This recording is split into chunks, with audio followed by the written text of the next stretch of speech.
Hello friend, मैं आदाब sir DL academy की तरफ से आपके लिए फिर से मैथ क्लास लाया हूँ। जैसा कि मैंने इंट्रोडक्शन क्लास में और इससे पिछले क्लास में मैंने आपको पढ़ाया हुआ है कि आपको पढ़ना क्या है, किस तरह इस चैप्टर में क्या है। और इससे पहली बात जो मैंने इस मैथमेटिक्स की किताब बताया हुआ है कि इसमें पार्ट 5 है, लेकिन हमें जो क्लास स्टार्ट करना है वो कहाँ से, पार्ट 2 से। हम क्लास जो स्टार्ट कर रहे हैं वो कहाँ स्टार्ट कर रहे हैं, पार्ट 2 से। पार्ट 2 से हमारी क्लास स्टार्ट हुई है, जिसमें हमने इस चैप्टर को क्या किया है, स्टार्टिंग से लिया गया है। हमने इंट्रोडक्शन की क्लास में पूरा बताया हुआ है कि हमें कहाँ से स्टार्ट करना है, किस तरह पढ़ना है, क्या पढ़ना है। और एक क्लास हमारी हो भी चुकी है जो फर्स्ट ऑर्डर कैसे निकालते हैं, कोटि कैसे निकालते हैं, अवकल समीकरण कैसे बनाते हैं, इस बारे में हमने एक क्लास लगा दिया है। आप लोगों ने देखा कि वो किस तरह से सवाल लगाए जाते हैं।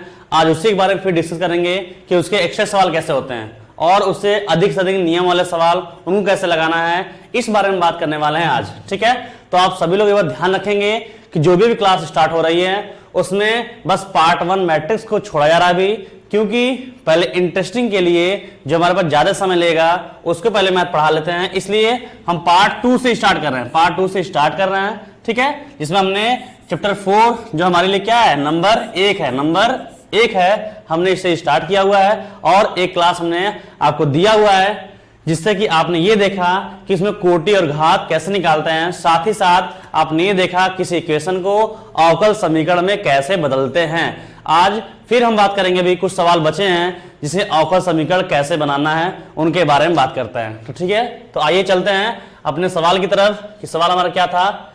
जैसे हमारे सवाल ये हैं, v बराबर a by T minus B को अवकल समीकरण में बदलिए। अब अवकल समीकरण बदलने का क्या तरीका है, हमने आपको क्या बताया, हमने ये बताया कि अवकल समीकरण बदलने के लिए सबसे पहले जो इक्वेशन दिया गया होगा उसमें पहले हम कांस्टेंट खोजेंगे कि इसमें कांस्टेंट कितने हैं। अब हमने बताया कांस्टेंट किसको मानना है, तो a से लेकर z तक कांस्टेंट मानना है। साई, फाई, ईटा, ये सभी क्या है, सभी हमारे कांस्टेंट है। तो हमने बताया कि अगर आप किस समीकरण को अवकल समीकरण में चेंज करना है, सबसे पहले आप कांस्टेंट गिन लीजिए। ठीक है, और फिर यहां लिख रहे हैं साइड में कि कांस्टेंट आपको किसको मानना है, तो कांस्टेंट जो है आपको किसको मानना है, इसको साइड में कहीं नोट कर लीजिएगा। कांस्टेंट आपको इसमें मानना किसको है, ए टू जेड का मतलब हमारा A B C D E F I जितने भी अल्फाबेट नंबर होते हैं उनको मानना है।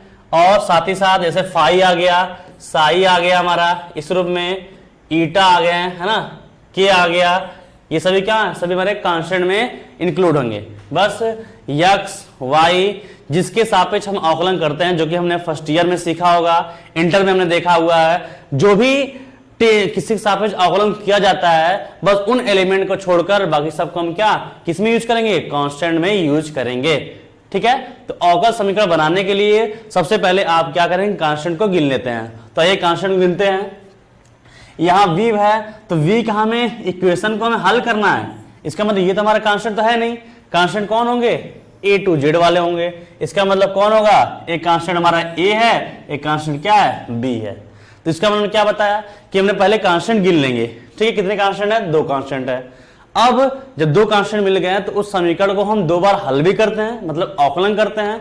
और जब उनको अवकलन करेंगे तो हमारा मकसद क्या है, हमारा मकसद है कि उन कांस्टेंट को क्या करना है, गायब कर देना है। जैसे ही वो गायब हो जाएंगे तो जो लास्ट में बचेगा वही समीकरण हमारा क्या कहलाएगा, अवकल समीकरण कहलाएगा। ठीक है, तो ये देखते हैं कैसे लगाते हैं। तो हमारे कितने कांस्टेंट हो गए, 2 हो गए। अब क्या करना है, अब उनमें मुझे पता लगाना है कि अगर वो कांस्टेंट है तो हम उसका कितनी बार अवकलन करेंगे। ठीक है, कितनी बार करना है, हमें 2 बार करना है। ठीक है, आइए करते हैं। अब ये समझने वाली बात ये है कि हमें अवकलन तो करना है। जैसे अवकलन हम लिखते हैं ऐसे है, इस रूप में लिखते हैं अवकलन dy बाई dx, ऐसे लिखते हैं। हम कहते हैं कि ये हमारा अवकलन हो रहा है। इससे क्या मतलब है, मतलब ये कि हम y का हम अवकलन कर रहे हैं, किसके सापेक्ष, तो ये बताता है कि मेरे सापेक्ष, किस सापेक्ष, मेरे सापेक्ष, मतलब यक्स के सापेक्ष क्या कर रहे हैं, हम अवकलन कर रहे हैं। किसका, y का अवकलन कर रहे हैं।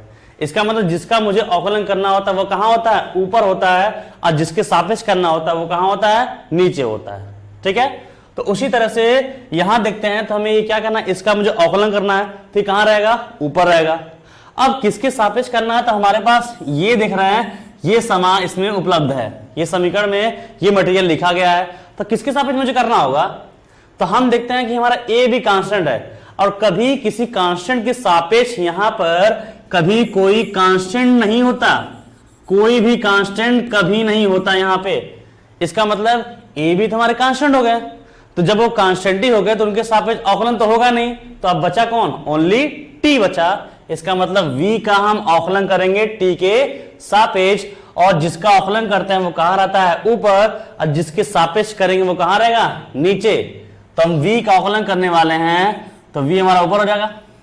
उससे पहले एक और काम कर लेते हैं, ये कर लेते हैं कि हम इसको पहले सिंप्लीफाई कर लेते हैं। जैसे v बराबर क्या है, v बराबर, इधर हम साइड में लिख रहे हैं, v बराबर a, इसको ऊपर कर सकते हैं, t घात 1 है, t घात 1 है ना, या फिर इसको हम लिख दे से v बराबर t माइनस b, ठीक है। समीकरण में से क्या मान लेंगे, कोई भी सवाल होगा अगर आपको बनाना किसमें, अवकल समीकरण में, हमने पिछले क्लास की वीडियो में बताया आपको कि कैसे बनाना है, उसी से बढ़ के सवाल के बारे में आज बात करने वाले हैं, तो उसको भी ध्यान से देख लेते हैं। इन सब सवालों में कुछ है नहीं, बस मेरी बातों को ध्यान से सुनिए कि हम कह क्या रहे हैं। अगर आपने सुन लिया तो आपके लिए कोई सवाल से दिक्कत होगा ही नहीं, आप सभी सवाल को एकदम आसान तरीके से लगा लेंगे। तो क्या हमने बताया, सवाल को पहले हमने उतार लिया, चलिए उतार लिया। अब मेरे दिमाग में हमें जान गए कि मुझे v का तो अवकलन करना है, किसके सापेक्ष करना है, t के सापेक्ष करना है, ये भी क्लियर हो गया। लेकिन मेरे दिमाग तुरंत बन जाएगा t तो बटे में है, और आज तक बटे कभी किसी का अवकलन करते हैं तो तुरंत दिमाग में रह जाएगा कि t का अवकलन करना होता है, अगर बटे में है तो कैसे करेंगे। तो जब भी किसी अवकलन का, किसी भी एलिमेंट का अवकलन करना होता है, अगर वो बटे में है तो सबसे पहले क्या करते हैं, उसको ऊपर करते हैं, पहले उसको ऊपर करेंगे तभी उसका अवकलन करना होता है। जैसे अगर हम बात करें कि जैसे अगर हम बात करने वाले हैं कि जैसे 1/x है, ठीक है, क्या है हमारा 1/x, तो 1/x है, तो इसका अवकलन कैसे करते हैं, अवकलन ऐसे नहीं करते हैं। जब भी कभी बटे में होगा, कुछ भी होता है, हम क्या करते हैं, पहले उसको ऊपर करते हैं, और जैसे ऊपर करते हैं तब वहां पर कौन सा नियम लगाते हैं, x power n, x power n का अवकलन क्या होता है, घात पहले आता है, घात में से घट जाता है। मतलब अगर इसको 1 माइनस क्या करेंगे, इसको ऊपर करेंगे तो x पावर क्या होगा, -1 होगा। अब इसका अवकलन करेंगे तो अवकलन का फार्मूला क्या होता है, x पावर n। अगर ऐसे घात के रूप में है तो इसका अवकलन क्या होता है, घात पहले आएगा और घात में से 1 घट जाता है, ये इसका अवकलन कहलाता है। ये इसका क्या हुआ, अवकलन हुआ, ये हमारा अवकलन हुआ। तो कभी भी एलिमेंट में अगर एलिमेंट बटे में है तो हमेशा उसका अवकलन कैसे करेंगे, ऊपर करके तब करेंगे, x पावर n से। तो अगर मुझे इसका अवकलन करना होगा तो कैसे करेंगे, तो हमने इसको ऊपर तो कर दिया। अब क्या देखा मैंने, अगर मुझे अवकलन करना तो क्या करना है, घात पहले आएगा, घात में से 1 घटा देना है, तो घात पहले ला देंगे और घात में से क्या करना है, 1 घटा दिए। मतलब पूरे मिलाकर -1 इंटू एक्स पावर क्या होगा, -2, ठीक है। और इसी गुणे, फिर जैसे हमने नीचे से ऊपर किया, अगर उसको फिर करेंगे तो क्या होगा, प्लस हो जाएगा। इसका मतलब कहते हैं -1/, क्या होगा, x², क्या हो गया, 1/x²। मतलब हम ये देख रहे हैं कि अगर कोई बटे में x लिखा, एक बार अवकलन किया जाएगा तो उसमें क्या आ रहा है, माइनस आ रहा है, और इसका घात 1 है तो क्या हो जा रहा है, 2 हो जा रहा है, ये अंतर है ना, 2 हो जा रहा है, ठीक है। तो वही काम यहाँ हम करेंगे, क्योंकि यहाँ भी मुझे पता है, हमने बताया आपको कि t के सापेक्ष करना है, लेकिन t कहाँ है, नीचे है, तो क्या करना पड़ेगा, ऊपर करना पड़ेगा। तो v बराबर क्या हो जाएगा, a इंटू टी के पावर क्या होगा, -1 फिर -b। अब इसका हम अवकलन करेंगे ना, किसके सापेक्ष करेंगे, t के सापेक्ष। क्यों, कि किसी के कांस्टेंट के सापेक्ष नहीं होता है। और हमें क्या पता है, अवकल समीकरण बनाने के लिए पहले कांस्टेंट खोजेंगे, तो कितने कांस्टेंट हैं, 2, कौन कौन, a और b। तो 2 बार अवकलन करना होगा और उन्हीं a और b को किसी तरह से क्या करना है, हटा देना है, और जैसे हट गया वही हमारा क्या कहलाएगा, अवकल समीकरण कहलाएगा। तो dv/dt कर रहे हैं, तो जिसके सापेक्ष करना होता है वो जैसे का तैसे रहेगा। जैसे हमने यहां बता रहे हैं, यहां पर हमारा x पावर -1 है, तो इसका अवकलन कितना आ गया, इतना आ गया, ये ना आ गया। अगर सामान्य बात करें कि 1/x का अवकलन कितना होता है, तो -1/x² होता है, ठीक है। 1 क्या होता है, x² होता है ना, ये हमारा स्क्वायर है, ठीक है, ये स्क्वायर होता है इस कंडीशन में, यहाँ कुछ नहीं है। तो 1/x का घात 1 है तो कितना हो जाएगा, 2 हमारा वो हो जाएगा, ठीक है। तो वैसे यहां बात करेंगे, अगर हम इसका अवकलन करना चाहें तो कितना हो जाएगा, ये घात 1 है तो कितना हो जाएगा, 2 हो जाएगा। मतलब कह सकते हैं माइनस ए अपान क्या होगा टी स्क्वायर होगा, माइनस बी कांस्टेंट है, क्या इसके साथ कोई एलिमेंट जुड़ा हुआ है, और जब कोई कांस्टेंट किसी एलिमेंट साथ नहीं जुड़ा होता है तो उसका अवकलन क्या होता है जीरो, तो इसका मतलब ये क्या हो जाएगा जीरो हो जाएगा। इसको हल करते हैं तो dv अपान dt बराबर माइनस ए अपान क्या हो जाएगा टी स्क्वायर। समीकरण क्या मानेंगे दो, हमने क्या बताया कि जो सवाल है पहले समीकरण नंबर उसको एक मानेंगे, जितनी बार अवकलन करते जाएंगे समीकरण हमारा बढ़ता जाएगा। ठीक है, अभी कितनी बार अवकलन हुआ है हमारा एक बार हुआ है, अभी दोबारा बाकी है, तो दोबारा करेंगे तो क्या होगा फिर इसके ऊपर करना पड़ेगा dv अपान dt बराबर क्या होगा माइनस ए इंटू क्या हो जाएगा t के पावर माइनस टू होगा कि नहीं होगा। हम जब भी अवकलन करना तो उससे क्या करेंगे ऊपर करेंगे ना, बटे से ऊपर ले जाएंगे, तो मैंने वही कर दिया।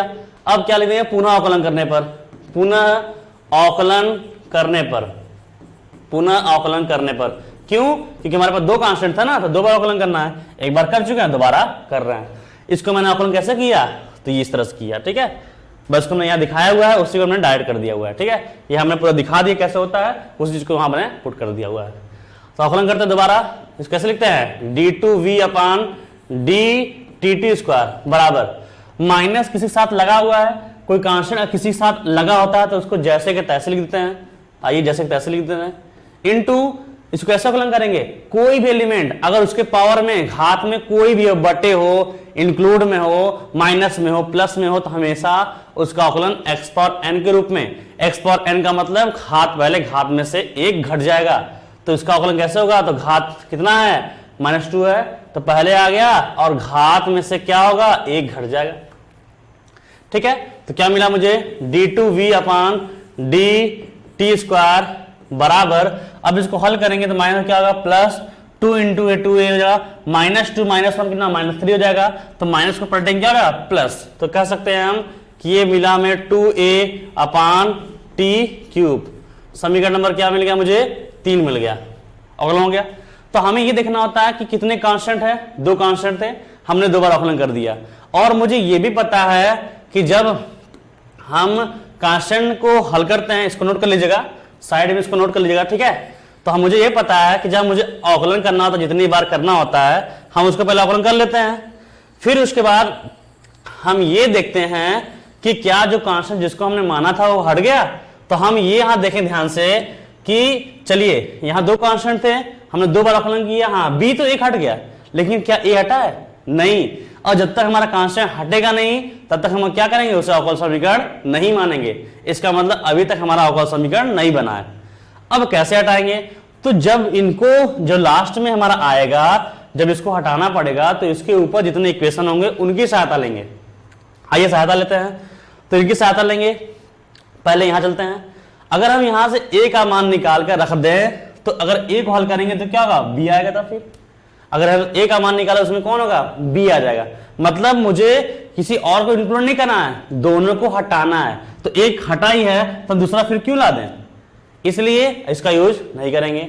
आइए इसमें देखते हैं, तो इसको देख रहे हैं, इसको और इसको देखेंगे थोड़ा सिमिलर क्या लग रहा है, लग रहा है कि यहाँ ए तो हट सकता है। कैसे कि अगर हम यहां से ए बटे माइनस ए बटे टी स्क्वायर है, इसको हम अगर इसको तोड़ दें जैसे d2v अपान dt स्क्वायर, क्यों ऐसा कर रहे हैं क्योंकि मुझे लग रहा है कि यहां भी a एक ही है, यहां भी एक ही है और हमें a हटाना ही है। तो अगर हमें देख रहे हैं यहां पर a बटे टी स्क्वायर मिल सकता है, अगर इसको हम ऐसे लिख दें 2/t इंटू ए अपान टी स्क्वायर लिख सकते हैं, नहीं लिख सकते हैं कि तीन बार दो बार लिख सकते हैं इसको हम, जब दो बार लिख दिए तो ये a बटे टी स्क्वायर मिल गया ना मुझे, और यहां से a बटे टी स्क्वायर का मान क्या होगा, इस माइनस को इधर भेज देंगे तो क्या मिलेगा माइनस जीवी अपान dt मिल जाएगा, है कि नहीं है। अगर हम यहां ध्यान से देखें तो a बटे टी स्क्वायर है, यहाँ क्या है टी क्यूब है, अगर इसको हम तोड़ दें तो a बटे टी स्क्वायर हमारा मकसद क्या है उस कांस्टेंट को हटाना, तो a बटे टी स्क्वायर का मान यहां से कितना हो जाएगा माइनस जीवी अपान dt हो जाएगा। तो हम यहां लिख देते हैं d2v अपान dt स्क्वायर बराबर 2/t हमारा था ही इंटू यहां हम क्या भर देंगे, तो यहां हम कितना यहां क्या भर देंगे माइनस जीवी अपान dt, माइनस जीवी अपान dt, और साइड में क्या लिख देंगे कैसे मैंने किया किससे, तो समीकरण नंबर 2 से, तो यहां लिख देंगे किससे किया मैंने, समीकरण 2 से। ठीक है, तो अब क्या ये देखिए 2 बार अवकलन हो गया। क्या यहां पर अभी तक ए और बी कांस्टेंट जो थे क्या है, क्या नहीं है यहां पे। इसका मतलब यही हमारा क्या कहलाएगा, अवकल समीकरण कहलाएगा। बस लास्ट में इसको इक्वेशन के रूप में लिख दीजिए, वही आपका अवकल समीकरण कहलाएगा। तो माइनस ये होगा है ना, इसको करेंगे क्या लगा, प्लस। तो d2v अपान dt2 स्क्वायर प्लस क्या मिलेगा मुझे, 2/t dv अपान dt बराबर, जब वैल्यू पूरा इधर रहते थे क्या बचेगा, 0। तो हमने देखिए 2 बार मैंने अवकलन भी कर दिया और कांस्टेंट ए और बी क्या हो गया, हट गए। तो हट जाएगा तो उसे क्या कहते हैं हम, उसे हम क्या कहते हैं, ये हमारा क्या है, अवकल समीकरण है हमारा, यही हमारा अवकल समीकरण है। ठीक है, तो बस हमें याद रखना है कि अवकल समीकरण बनाते कैसे, फिर सुन लीजिए एक बात। पहले समीकरण में हमने कांस्टेंट खोजा, जितने कांस्टेंट है 2, तो हम उसको 2 बार अवकलन करेंगे। अवकलन करने का जो भी तरीका होता है, यदि आप सभी लोग को अवकलन की दिक्कत है कि अवकलन को समझ नहीं आ रहा है, तो आप मुझे व्हाट्सएप पे मैसेज कर सकते हैं, समझ सकते हैं। और अगर अधिक से अधिक लड़के होंगे तो हम अलग से एक अवकलन का क्लास चलाएंगे, क्योंकि बिना अवकलन और समाकलन के ये आप सेकेंड ईयर के मैथ जो है जो चलने वाली है, आप उसको समझ नहीं सकते हैं। यदि आपको दिक्कत है, परेशानी है, तो आप मुझसे बताइए, अवकलन समाकलन के लिए अलग से क्लास चलाया जाएगा, जिससे कि अगर आप उसको समझ लेते हैं तभी ये मैथ आपको पढ़ने में उतना ही मजा आएगा। तो आप देख रहे होंगे इसमें आपको नया चीज मिल रहा होगा, नया चीजें मिल रही होंगी कि किस तरह इस चीज को हम इंक्लूड कर रहे हैं, क्या सोच रहे हैं, कि आपका माइंड काम करेगा यहाँ पर। अब आपके मैथ को मतलब यह समझ में आएगा कि हाँ इसे मैथ कहते हैं। जितना आप आगे बढ़ते जाएंगे, इंटरेस्टिंग के साथ आपका मैथ उतना ही इंटरेस्ट होता जाएगा, मजेदार आता जाएगा, तो आप तब समझेंगे हाँ ये इसे मैथ कहते हैं। तो स्टार्टिंग क्लास चल रही है, बस मेरी बातों को ध्यान सुनते जाइए, जितना हो सके अधिक से अधिक सवाल लगाया जाएगा, पूरी तरीके से आपको समझाया जाएगा। बस आप ये ध्यान रखिए कि मुझे समझना क्या है, एक बार बस समझ गए तो फिर प्रॉब्लम नहीं होने वाली है। तो देखिए इस तरह से सवाल को हम हल करते हैं। ठीक है, उम्मीद है कि आपको सबको समझ में आ गया होगा। यदि किसी को कुछ डाउट होगा तो मुझे कमेंट में करेगा कि क्या उसको दिक्कत है और उसकी सॉल्यूशन किया जाएगा। कोई परेशानी छोटा हो चाहे बड़ा हो, आप हमसे शेयर करिए, सभी परेशानी को हल किया जाएगा। ठीक है, तो ये हमारा सवाल पूरा हुआ है ना। तो